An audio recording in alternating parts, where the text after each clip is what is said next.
ধুনীয়া জেগা চাওক ভিউটো চাওক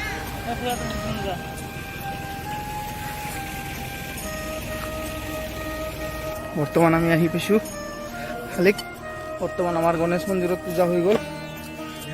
এতিয়া আমি ক'ত যাম দেউতাকৰ তাতে যাম আৰু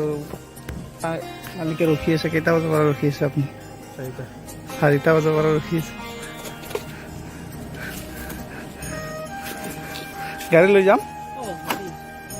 গাড়ী লৈ যাম আমি বলক